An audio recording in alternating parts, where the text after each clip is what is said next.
A brief explanation about the Book of Mormon. The Book of Mormon is a sacred record of peoples in ancient America and was engraved upon sheets of metal. 4 kinds of metal record plates are spoken of in the book itself. 1. The plates of Nephi, which were of 2 kinds, the small plates and the large plates.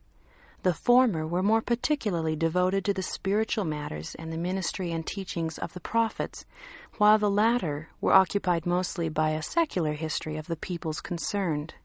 1 Nephi 9, 2-4.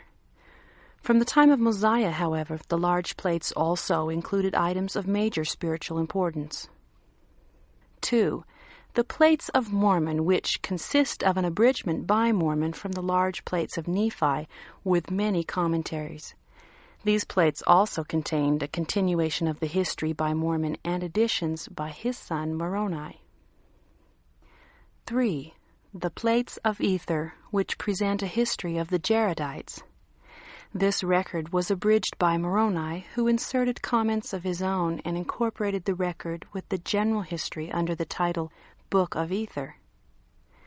4. The plates of brass brought by the people of Lehi from Jerusalem in 600 B.C. These contained the 5 books of Moses and also a record of the Jews from the beginning, down to the commencement of the reign of Zedekiah, king of Judah, and also the prophecies of the holy prophets. 1 Nephi 5, 11-13. Many quotations from these plates, citing Isaiah and other biblical and non-biblical prophets, appear in the Book of Mormon. The Book of Mormon comprises 15 main parts or divisions, known with one exception as books, each designated by the name of its principal author. The first portion, the first 6 books ending with Omni, is a translation from the small plates of Nephi. Between the books of Omni and Mosiah is an insert called the Words of Mormon. This insert connects the record engraved on the small plates with Mormon's abridgment of the large plates.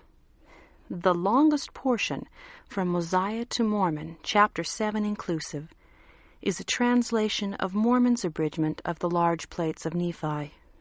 The concluding portion, from Mormon chapter 8 to the end of the volume, was engraved by Mormon's son, Moroni, who, after finishing the record of his father's life, made an abridgment of the Jaredite record as the Book of Ether, and later added the parts known as the Book of Moroni. In or about the year A.D. 421, Moroni, the last of the Nephite prophet historians, sealed the sacred record and hid it up unto the Lord to be brought forth in the latter days, as predicted by the voice of God through his ancient prophets. In A.D. 1823, this same Moroni, then a resurrected personage, visited the prophet Joseph Smith and subsequently delivered the engraved plates to him. About this edition, some minor errors in the text have been perpetuated in past editions of the Book of Mormon. This edition contains corrections that seem appropriate to bring the material into conformity with pre-publication manuscripts and early editions edited by the prophet Joseph Smith.